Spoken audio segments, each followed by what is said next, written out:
KCBC News. News Talk 610 AM and 102.1 FM. KBNU. KBNU News Time is 4:05. I'm Bill Walter with this news update brought to you by Northern Steel Buildings. The Milken Institute has once again recognized the Logan area as a top-performing economy. Only this time, the Logan Metro is ranked as the #1 best-performing small city in America. Notably, the Cache Valley placed 5th in one-year job growth, 8th in 5-year growth, 2nd in one-year wage growth, and 5th in 5-year wage growth. Logan also finished 2nd overall in high-tech industry diversity. Kevin Clouden, the executive director of the Milken Institute Center for Regional Economics and California Center, says Logan has been scoring well for a while. The fact that Logan came in 2nd in wage growth means that the kinds of jobs that were being added were particularly higher paying jobs, a number of technology-related jobs. Logan happens to have a rather diverse level of high-tech industries. The report primarily studied data collected in 2020, but also includes a look at short-term job growth that occurred more recently. Not everything was rosy about Logan in the report, however. Cache Valley ranks 178th in the report's Housing Affordability Index, and Clouden says the decrease in affordable housing in relation to local salaries is an issue in many metros throughout the Intermountain West. There have been so many people moving in particular during COVID, when people basically decided, in a lot of cases from California, but also from various other locations, that they just didn't want to live in an apartment in a city when they could work remotely or work connected to a local tech company and be able to have a house and have a lifestyle. And that mad rush of people in, and people particularly because of tech jobs coming in with money, has had a real impact on housing. Provo-Orem ranked 1st among large cities in this year's report, with Salt Lake City finishing 3rd, the Ogden-Clearfield area 13th. Among small cities, St. George is ranked 2nd. KBNU News Time is 4:07. KBNU weather for tonight. Slight chance of showers and thunderstorms before 9 p.m. this evening. Partly cloudy skies, overnight low in the lower 30s. And then mostly sunny Wednesday, upper 50s for the high. It's been to 55. It's 55 degrees right now at KBNU. KBNU weather brought to you by Logan Dental Associates. Make your appointment at Logan Dental Associates with Dr. Brandon Priebe, Curtis Taylor, or Anthony Larson. Or if it's more convenient, visit them at their Cherry Creek Dental Office in Richmond, a full-service dental office to take care of the entire family. The planet Earth has been rotating around the sun for 4.5 billion years. Since the dawn of man, we have been crafting and refining tools to dig into the Earth's surface. Ooh, me dig. Me dig. But it wasn't until today that digging could be so much fun. Me digging this. Northern Steel Buildings will dig for you. Have them build you a hay barn, shop, warehouse, or if it's time to expand your business with a new facility, they'll move the earth around to make it happen. See their work online at northernsteelbuilding.com. KBNU News Time is 4:08. A 44-year-old Logan man is headed to prison for physically abusing and threatening to kill a woman multiple times during the past several years. Paul Wayman cried as he was ordered to serve a term between 2 and 30 years. Wayman was sentenced in a virtual hearing in First District Court Monday morning. He previously accepted a plea deal, pleading no contest and guilty to multiple felonies, including aggravated kidnapping and assault. Defense attorney Joseph Saxton told the court how alcohol abuse was a common link in all of Wayman's cases. He explained how his client was drinking an average of 30 beers a day before being arrested in October. The victim tearfully told the court Wayman needed treatment and learned to control his anger. She explained how the defendant had abused 3 other women previously. Cache County Deputy Attorney Ronnie Keller said Wayman's crimes merited prison so the victims can be protected. He described how the defendant had strangled and threatened to kill the victim multiple times. Judge Spencer Walsh said Wayman was a total bully and tyrant in his house. He said the defendant's actions cannot be tolerated while handing down maximum sentences for the charges. And police have arrested a couple accused of using electric shocks to discipline 2 children. Arrest records allege a mother and her boyfriend used what police described as an electronic shocking device to discipline the woman's 5-year-old son and 6-year-old daughter. Authorities in Ogden say the children were seen on security footage handcuffed together and jerking in response to the shocks. A woman who answered a phone listed for the mother said she had no comment. The suspects were arrested on Saturday on child abuse charges. KBNU News Time is 4:10. For more details on these and other stories, visit CashValleyDaily.com. When news breaks, we break in. News Talk KVNU, 610 AM and 102.1 FM. Do you want to learn to ski or snowboard or know someone who does? Come join the Learn to Turn first-time beginner class at Beaver Mountain. $80 gets you a 2-hour group lesson, your ski and snowboard rental, and a Little Beaver lift ticket for the day. Learn to Turn is for ages 6 and up for skiing or snowboarding and is offered daily at 10 a.m. Or you can try Learn to Turn 1, 2, 3, commit and complete 3 Learn to Turn packages in one season for $220 and get a Little Beaver season pass for the rest of the season. Come on up and ski the Beav. Hi everyone, it's Congressman Blake Moore here. My staff is coming to you. Our team will be traveling throughout the 1st District, hosting mobile office hours to address casework and hear how we can best serve you. Come bring questions, thoughts, or any issues with federal agencies straight to Team Moore. My team will be in several locations from March 28th through March 31st. Visit my website at blakemore.house.gov for the full schedule and follow us on social media at Rep. Blake Moore for regular updates. Thank you. Paid for by official funds authorized by the U.S. House of Representatives. For the people. We are waiting with bated breath for news from the Cash Republican Party meeting an executive committee tonight. With Jason Williams. And I'm really excited about this next segment. We have 2 guests here in studio. We're going to talk about something that we've talked about many times here on the show, but from a bit of a different angle. Weekday afternoons from 4 till 6 on News Talk KVNU, 610 AM and 102 FM.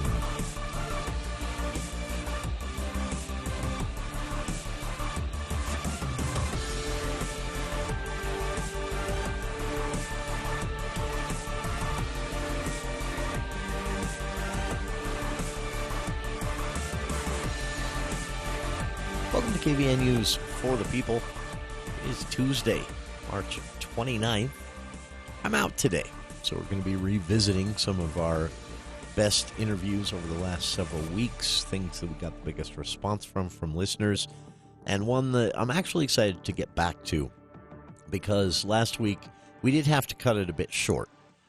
We were able to talk, I was able to talk with Professor Colin Flint of Utah State University about Russia and Ukraine and the geopolitics of all of that, and even what the geopolitics might look like when all is said and done as this eventually somehow comes to an end, preferably more quickly than not. It was an interesting conversation. I had so many questions that we ran a bit long. We kept the recording going, though, after the show, and we'll actually be able to bring this to you in its entirety today. So we'll kick off hour 2 of today's show with that, a long and in detail look at the geopolitics of the Russian invasion of Ukraine, why they did it, or at least why they might have done it, and where it might go from here.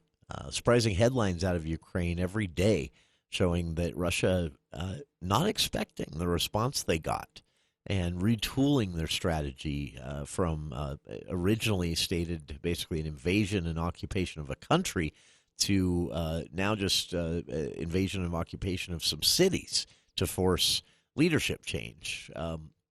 Why is that happening? Why is Ukraine, obviously much smaller country population-wise and militarily, why are they able to best the Russian military in many of these situations? So we'll talk about all of this with USU professor Colin Flint. He is a trained geologist, but is in the political science department at Utah State University, researching, writing about, and discussing geopolitics of current events. So Professor Colin Flint, that full interview coming up in hour 2 of today's show. Kicking off here in hour 1, some unfortunate news this morning. This had been something I know Utah leaders and, of course, Lake Powell enthusiasts throughout the state were really hoping would be the case. But we talked about this a bit last week on the show. Colorado water managers were considering an option that would have brought Lake Powell levels back up. Lake Powell is basically sitting about 25% of capacity right now. And there were reports last week that if it drops another 30 or so feet, they'll no longer be generating electricity at the Glen Canyon Dam, which is, I mean, that's a pretty big deal in and of itself. Millions of people would be affected by that. So the plan, or at least a possible plan, was being discussed in Colorado. Colorado water managers were considering something that could prop up rapidly depleting levels in Lake Powell. It's, again, about... So the threshold, as I understand it, is about 3,500 feet. There was this contingency plan, this agreement between Utah, Colorado, New Mexico, and Wyoming, and they identified demand management plans and said this will be like an emergency lever or emergency brake should we get anywhere close to dropping below that 3,500 feet in water elevation. That's about a quarter of the capacity of Lake Powell. And that's also where at 3,500 feet and below, that's when the electricity generation is no longer possible due to where the generators are in that Glen Canyon Dam. So the reservoir level fell below that 3,500 feet threshold earlier this month, triggering this conversation in Colorado. And again, as I said, it can only afford to drop about 30 feet, 34 exactly, before hydropower production becomes impossible at Glen Canyon Dam. So Lake Powell's elevation has dropped nearly 50 feet over the last 12 months. It never started building back up. That's not a good sign for power generation at Glen Canyon Dam. So, again, the consideration being discussed by Colorado water managers was to do something called demand management. And the hope was that they could get enough farmers and ranchers on board with demand management irrigation styles in Colorado, that would free up enough water that through the share process is no one was accusing farmers and ranchers of overusing or abusing water, although, I mean, there's a debate that can still be had about that depending on what they're growing, and state policymakers will be having that debate. But these were legal and rightful water shares, and the demand management program, if instituted in Colorado, would mean that what they would do basically is they would compensate farmers and ranchers for voluntarily stopping irrigation on a temporary basis, sending water that would have been used for agriculture in Colorado to the Lake Powell Reservoir. So this was a contingency plan, again, that was first developed in 2019 as water levels were trending down already. And then, of course, the drought comes along and just it becomes an explosive drop of water level. And now just 30 feet away from the point where Glen Canyon Dam becomes just something nice to look at, no longer something functional and generating power. Well, I guess it's more nice to look at because it's not flooding with that dam there. But so this 4-state demand management proposal was thrown out there last week, and it was basically met with suspicion among the farming and ranching communities in Wyoming and Colorado and even here in Utah. So, unfortunately, the plan was scrapped. One of the fears of this demand management style emergency brake plan is that farmers and ranchers are worried that it will become a regular thing and basically wipe out all irrigated agriculture in parts of the Colorado River Basin and other rural communities in even Utah, Wyoming, and possibly even New Mexico. So that's why ranchers and farmers have sort of this knee-jerk reaction to this proposal that they institute this demand management, water management style. So they were skeptical. They were not fans. There was some outcry, and so the plan has been scrapped. And the plan again was to get farmers and ranchers in this multi-state area to voluntarily stop irrigating temporarily at certain times or for certain periods or on certain crops that are water intensive like alfalfa. And then the state of Colorado, at least, Utah hadn't really weighed in yet before the whole thing was scrapped. Colorado would compensate the farmers and ranchers for doing that. And the idea behind this, if Utah, Wyoming, Colorado, and New Mexico all did this, then you would see, and this would only affect a small portion of a small area here in Utah, the southern part of the state. This wouldn't have been in northern Utah. So the idea behind this, again, was that would be enough to just basically bring the levels of Lake Powell up above 25% of capacity, would ensure that the Glen Canyon Dam hydroelectric generators would be able to spin through a larger part of the year than they're going to be able to. So the short and sweet of this, basically, the Glen Canyon Dam will stop producing electricity sometime this year for the first time since it was built. This was a last-ditch Hail Mary plan. Colorado, as a state, they had done the work to explore the feasibility of this program, which, again, would require, to be effective, the participation of Utah, Wyoming, New Mexico to be fully effective.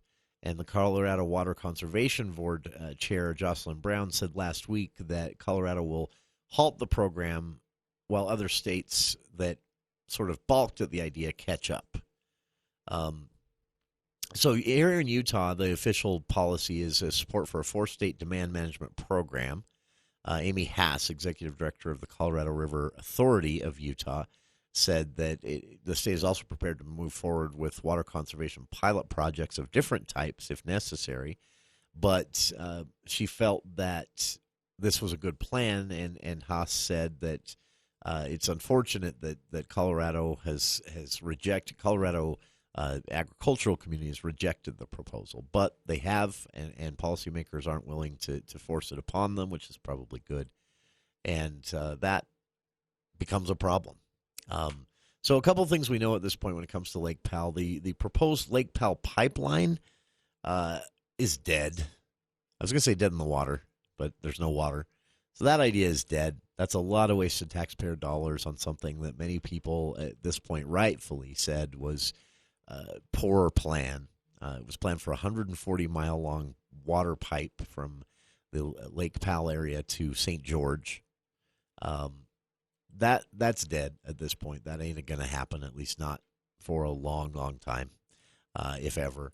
And the plan to enter into this demand management style of water management here in Utah, Colorado, New Mexico, and Wyoming is not dead, but according to Haas at the time, a big pause button has been hit on this. So what are the alternatives to get Lake Powell levels back up? No one knows at this point. As Haas said from here in Utah, that there are other pilot programs that Utah is considering at least, but the problem is anything that would be really effective, Haas said, is going to require all 4 states working together to bring Lake Powell levels back up to where at least power generation can be guaranteed throughout the year. Again, at this point, the Glen Canyon Dam will stop producing electricity sometime in 2022 for the first time since it was constructed. Check it out. A link to all the coverage on this and more on our Facebook page, and we'll be back with more of For the People right after this. Calling all golfers, Birch Creek's punch passes are on sale at the spring sale price. Visit birchcreekgolf.com and purchase online or stop by the pro shop today. Birch Creek's punch passes never expire and are valid 7 days a week. So if you love golf, I invite you to visit Birch Creek today or go online at birchcreekgolf.com and purchase your discount punch pass. That's Birch Creek Golf Course in Smithfield. News Talk KVNU will bring you the complete coverage of General Conference for the Church of Jesus Christ of Latter-day Saints. The conference sessions will air Saturday from 10 till 12, 2 till 4, and 6 till 8. Also Sunday from 10 till 12 and 2 till 4. Listen live at 102 FM, 610 AM, and online at kvnutalk.com. Also on the KVNU mobile app. General Conference is provided as a public service of News Talk KVNU, the voice of Northern Utah.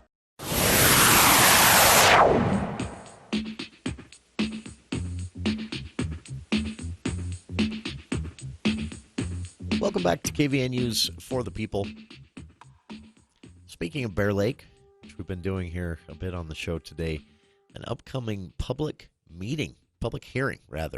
The public is invited and encouraged to attend a discussion about the state of Bear Lake. In fact, that's the name of the public hearing. This is the State of the Lake event, March 31st in Garden City at the Garden City Convention Center there. The discussion will be about, well, as the name implies, the future of the lake, what people can expect as far as work plans going forward when it comes to fisheries, when it comes to the lake itself. There's a lot changing, and with a lot of us focused on the Great Salt Lake during the legislative session, it's easy to kind of forget there's this other issue that we have here that ties in with all of our talk of growth and water and what a big part of the Utah's economy tourism is. All of this is connected. So joining us right now, an expert on fisheries and the biology of lakes like Bear Lake, fisheries biologist at the Utah Division of Wildlife Resources, Scott Tolentino. And Scott, I appreciate taking some time to join us here today. Most of the questions we've gotten about this upcoming public hearing is why now? What is there a specific reason that now is the time to bring everyone together from southeastern Idaho, northern Utah, and say, here's where we're at, here's where we're going? I don't think there's anything with the timing of it. We just wanted to get it going before most of the people got into their busy summer season, including us when we're out sampling. And so we wanted to just bring the public in and present some information on the state of the fisheries on Bear Lake. We're going to cover everything from the endemic species to the non-game species to, of course, the cutthroat and the lake trout, which are the big ones out there that everybody likes to fish for. Sure. And we want to kind of give a background of, how the lake is doing, and then we also want to talk to people about the future and the directions that both the Utah Division of Wildlife Resources and Idaho Department of Fish and Game are going to go on Bear Lake. And we're going to just kind of give a presentation for about 45 minutes, talk about how we work together on just about everything out there.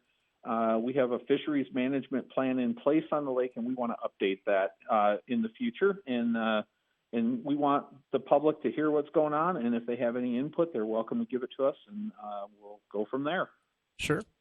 This is, it's just thinking about it. It's overwhelming for me, Scott, to think about trying to plan ahead when it comes to this type of thing. Bear Lake itself has a complex ecology. Fisheries, of course, have complex ecologies. I'm sure you know in your line of work and education there, but you also have this changing landscape all around of, tourism.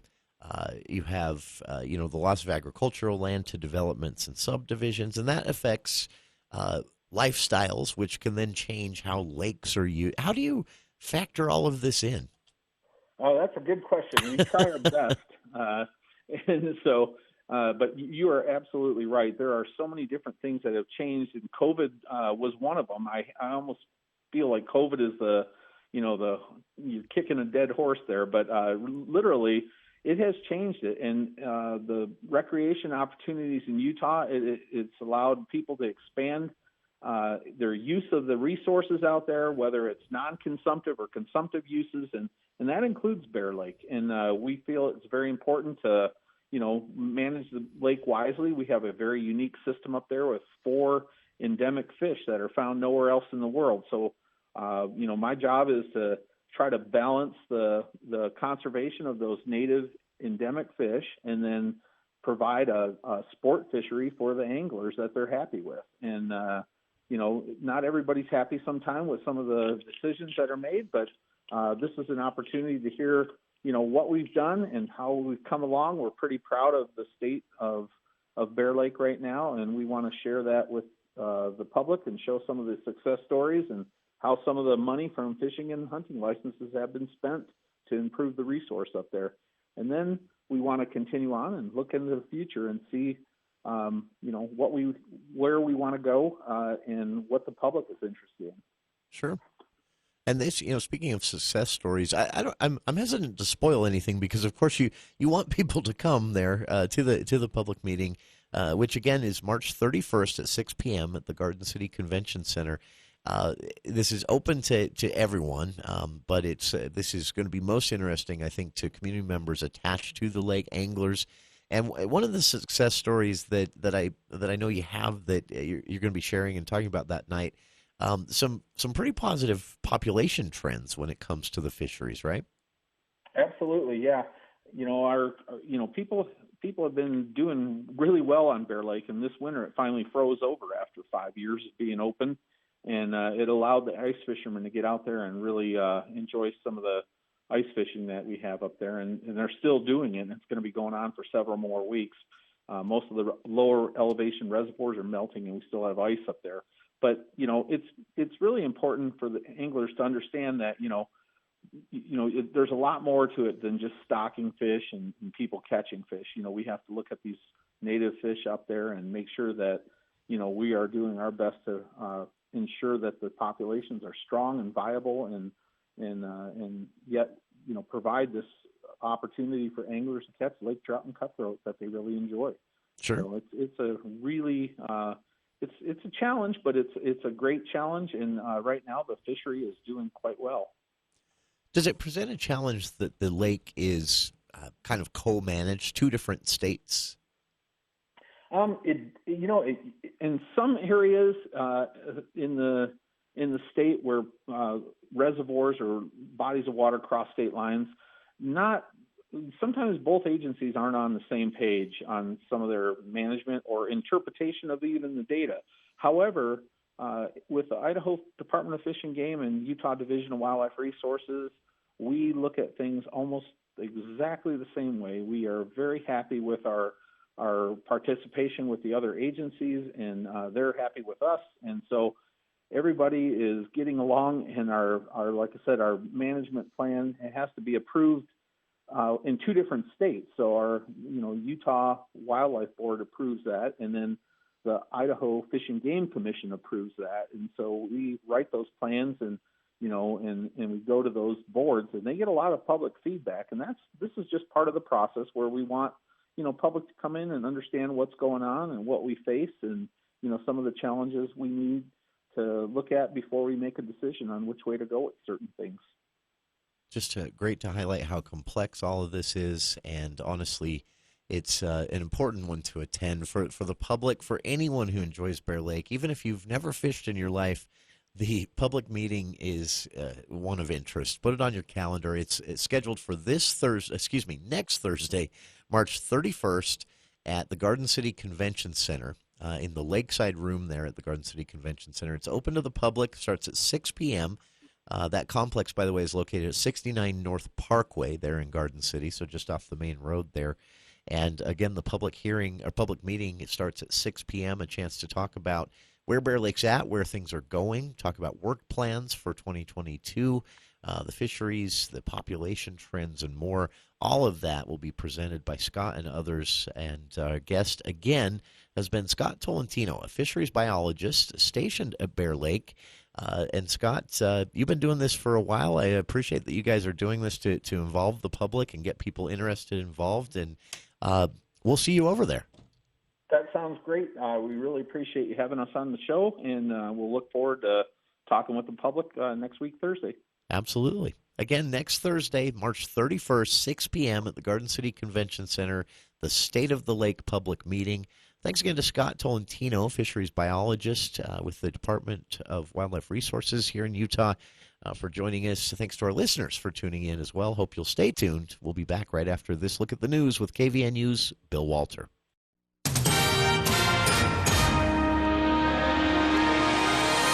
Thank you, Jason. KVNU News Time is 4:35. The news is brought to you by Mount Logan Laundry. Among the Utah Department of Health's Tuesday report of 5 new COVID-19 deaths, 4 occurred before February 28th. There have been 4,711 total deaths in Utah since the start of the pandemic in March 2020. The updated list of Utah's COVID deaths includes 245 from Cache, Box Elder, and Rich counties. That includes 129 deaths in Box Elder County, 112 in Cache County, and 3 in Rich County. A total of 98 Utahns contracted the virus since Monday, which makes 21 straight days of under 200 positive cases a day.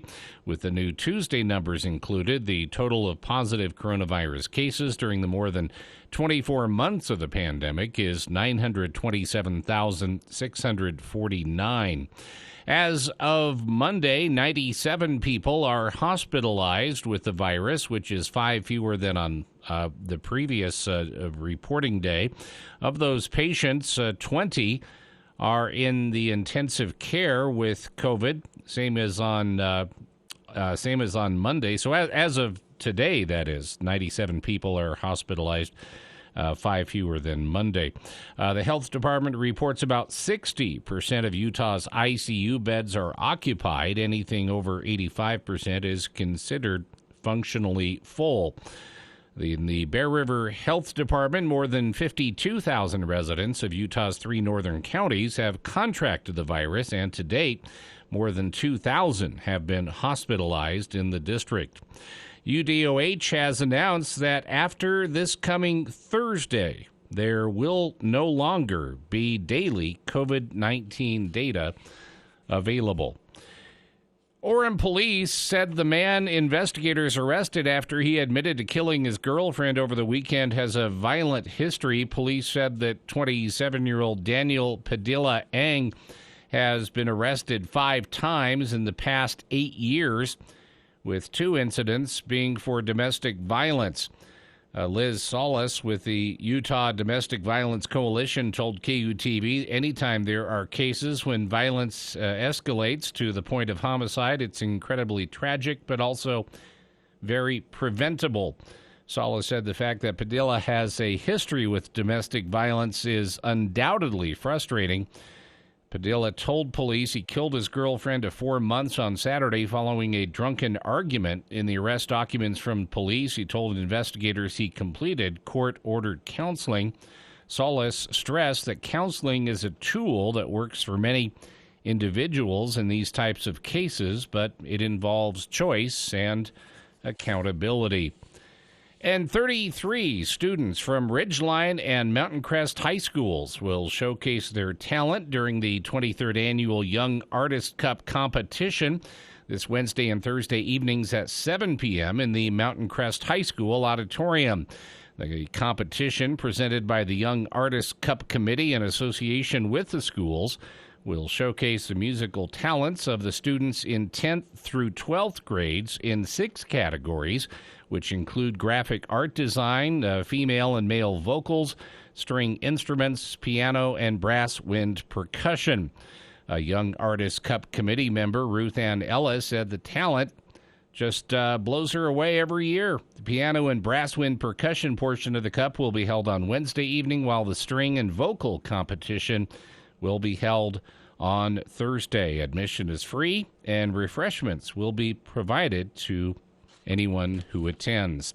KBNU News Time is 4:39. Have you pulled your spring sheets out of storage, and do they smell stale and need freshening up? How about your blankets and your quilts? Are things dingy from winter use? Well, go to Mount Logan Laundry. It takes no time at all to freshen everything up with their 55 and 80-pound washers and dryers, and it costs a lot less than the dry cleaners, and free Wi-Fi and drop-off service, too. Mount Logan Laundry really is the cleanest spot in town. Find them at 5th East and 9th North in Logan, or in Brigham City on the corner of 1st East and 7th South. KBNU weather for tonight. Updated forecast, partly cloudy tonight. North winds 10 to 20 miles an hour early this evening, and the low around 30. Sunny and upper 50s on Wednesday. Mostly cloudy Wednesday night. Then a chance of rain showers in the morning. Slight chance of rain showers in the afternoon on Thursday. Mostly cloudy skies, high around 50. It's been to 56. It's 54 right now at KBNU. KBNU weather brought to you by Logan Extermination. The winter was so mild that those nasty voles had a field day in many local lawns. Make sure to call Logan Extermination to get those pesky critters under control. Call 752-8450. For more details on these and other stories, visit CashValleyDaily.com. This is Jay from Daryl's Appliance. Inflation is having an effect on all of us. Let us help you increase your purchasing power. We offer scratch and dent appliances, which saves you up to 40% on nearly perfect appliances from Whirlpool, Maytag, KitchenAid, GE, and more. You will rest easy when you buy a scratch and dent appliance from Daryl's with our exclusive full 2-year warranty. Easy financing available, and don't forget our service department backs every sale. Open until 6 p.m. on weekdays, 5 on Saturday. My Shiro doesn't always wear a cape, but she always has time for a hug, a smile, for going the extra mile. My Shiro stretches every dollar, puts in long hours, puts others first. But now it's your time, Mom. When you're ready to retire, we want you to be able to enjoy it. Get free tips to help boost your retirement savings now at aceyourretirement.org/Shiro. A public service announcement brought to you by AARP and the Ad Council. Learning your child has cancer causes an emotional and financial crisis. Often, the best place for treatment is far from home. But with the help of the National Children's Cancer Society, children battling cancer can get to life-saving treatment, whether it's across town or across the country. To learn how we give families hope and give their children the best shot at survival, visit thenccs.org. That's THENCCS.org. Because no family should go through childhood cancer alone. What I know about courage, I learned from my adoptive mom. She said sometimes you just gotta hold on and know we'll get through this. Mom, we are so high up. Hold my hand. No, you hold my hand. Here we go. Learn about adopting a teen from foster care. You can't imagine the reward. Visit adoptuskids.org to find out more. I learned patience from my adoptive dad. All he had to say was, "Hey, you got this. Just breathe." Hey, we're pretty good. Yeah. Might have to start a band. I got it. Learn about adopting a teen from foster care. You can't imagine the reward. Visit adoptuskids.org to find out more. This message is brought to you by Adopt US Kids, the U.S. Department of Health and Human Services, and the Ad Council.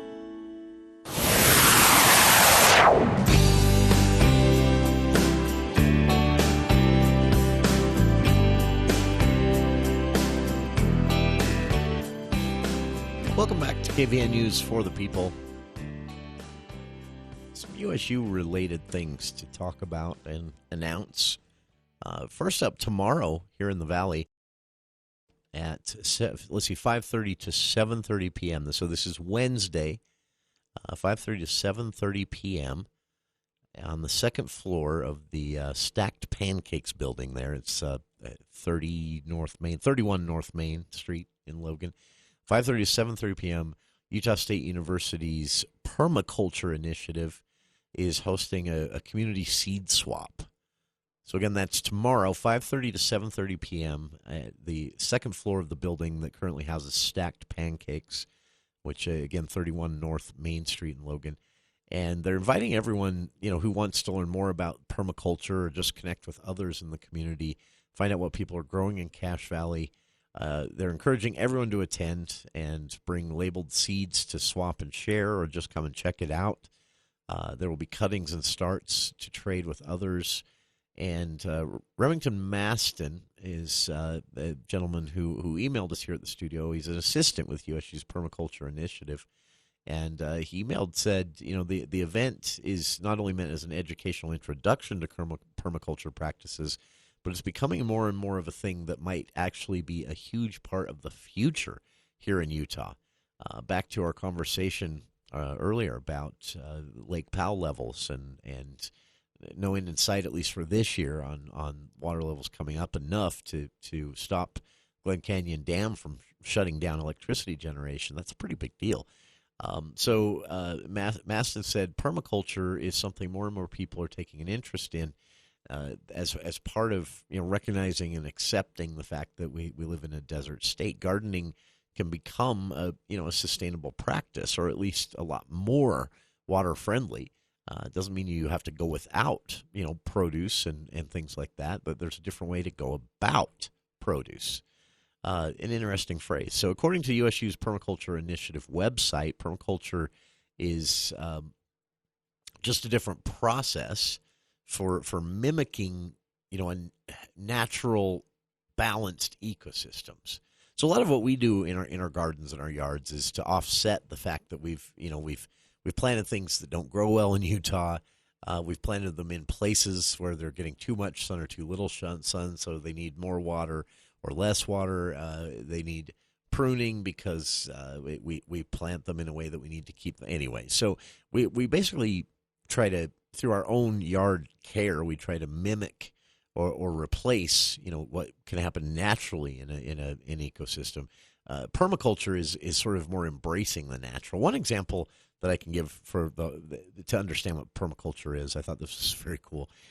This is out in Malad, and I had a chance quite a while ago to go take a tour of this permaculture farm. Unfortunately, the owners don't do this anymore. They had, it's sad, but they had some people decide to be irresponsible about their tour and do some vandalism, and so they stopped doing the tours.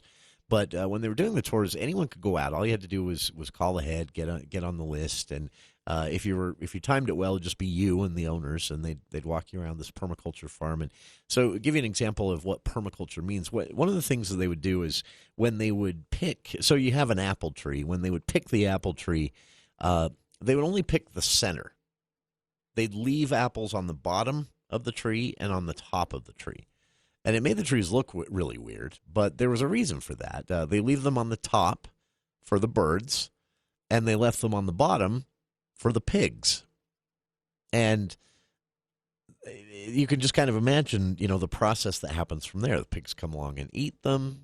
Pigs produce waste, which it becomes, great fertilizer for the soil.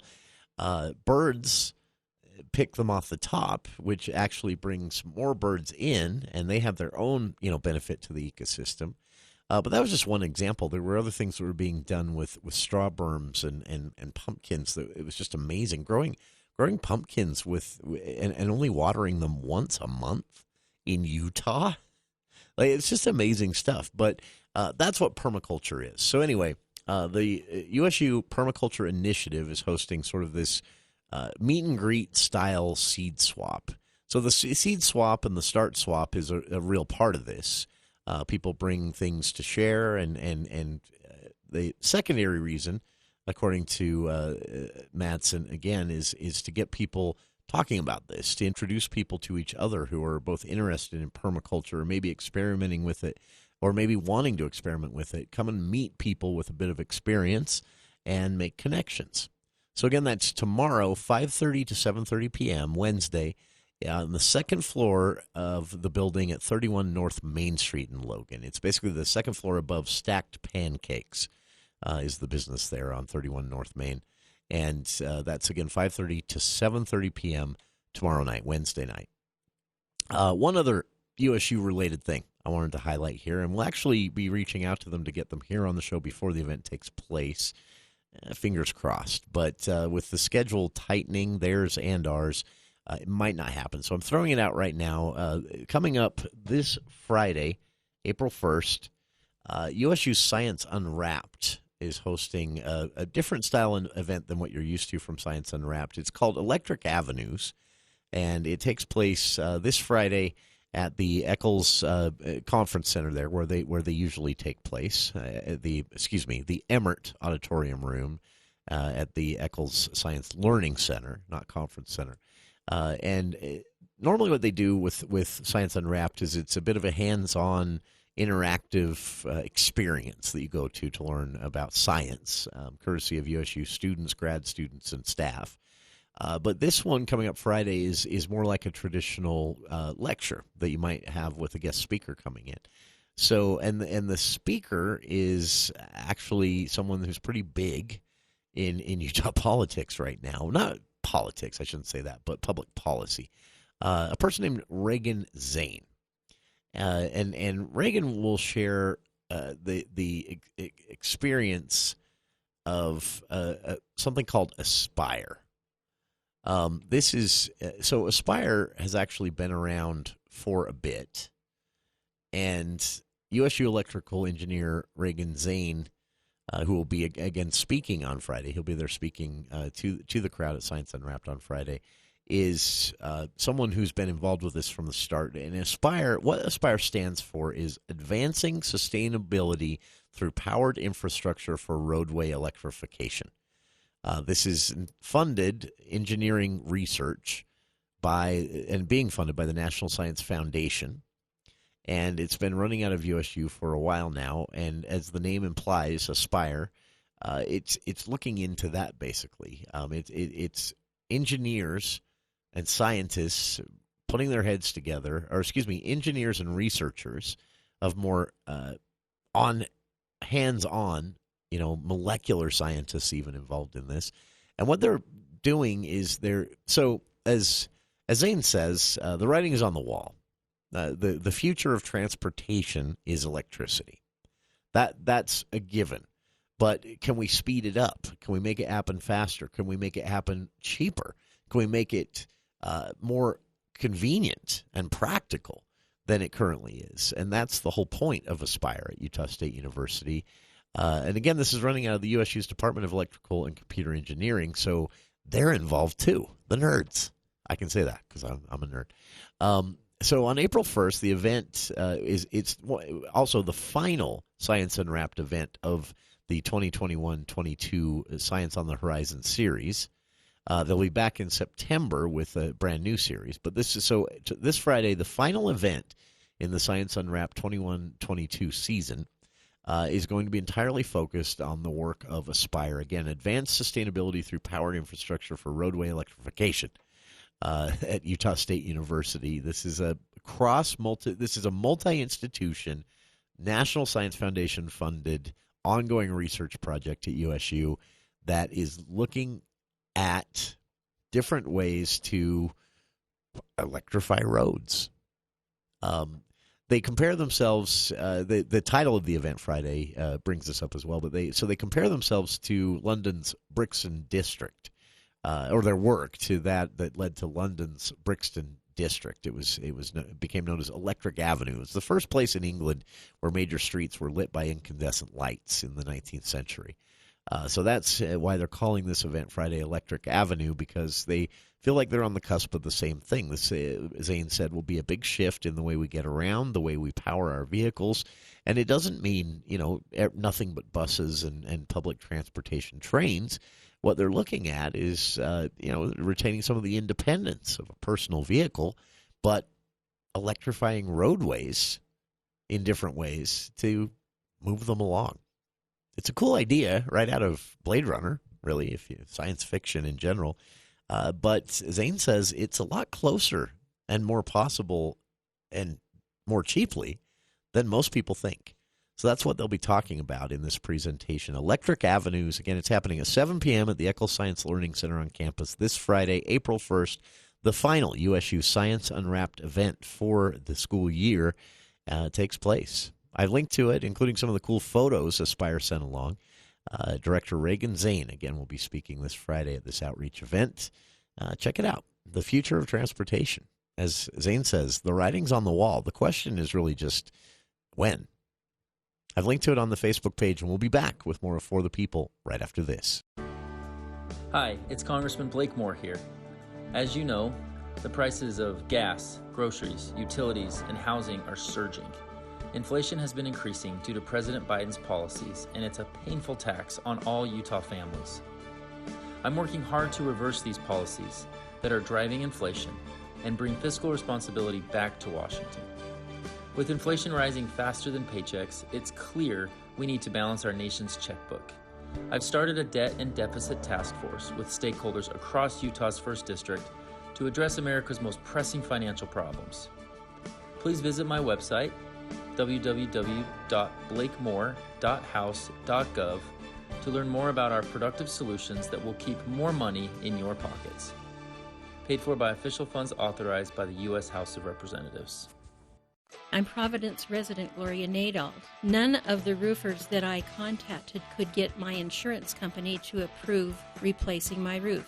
Then I met David Beathers of Roof Rescue, who not only took the time to listen to me, but was honest, patient, and possessed the skills to get my insurance company to ultimately pay for my roof. I have referred so many of my neighbors and friends to David that I have lost count. There's definitely a reason they have been nominated for the best of Northern Utah. March is finally here, and you know what that means. Yep, it's Truck Month at Heritage Ram. And all month long at Heritage, you can get exclusive Ram Truck Month deals, like 0% APR for 72 months on a 2022 Ram 1500 Bighorn models. There's never been a better time to find yourself behind the wheel of the legendary Ram truck. Find out why this award-winning lineup of Ram trucks is the toughest and most capable ever. Come on in and see your friends at Heritage Ram, your hometown dealer with the biggest deals. Hi, this is Gordon Deal. Wednesday on This Morning, America's First News, tracking the peace talks between Russia and Ukraine. Plus, Senate Republicans have targets on a handful of under-the-radar races. We'll identify which ones. Also, signs the Great Resignation is now becoming the Great Return as office workers head back, and what you can't deduct from taxes even though you're working from home. Wednesday on This Morning, America's First News. From 4 to 6 on News Talk KVNU, 610 AM and 102 FM. Your station for news and talk. These are the sounds of a dinner. But not just any dinner. A dinner that almost didn't happen. Because without food, it can't. A dinner now served, thanks to people like you. Due to COVID-19, 17 million more Americans may face hunger. Feeding America is helping our neighbors in need. And if you're able, you can too. Donations to the COVID-19 Relief Fund are being accepted at feedingamerica.org/coronavirus. Your help is needed now more than ever, and every dollar makes a difference. That's feedingamerica.org/coronavirus. On behalf of Feeding America and families nationwide, thank you. Brought to you by the Ad Council and Feeding America, 200 Food Bank strong. Hi, this is Terrence Howard. Colorectal cancer is the second leading cancer killer, but you can prevent this disease. If you're 50 or older, get screened. Please, do everything that you can to stay around for yourself and for your family. Screening saves lives. A message from the U.S. Department of Health and Human Services.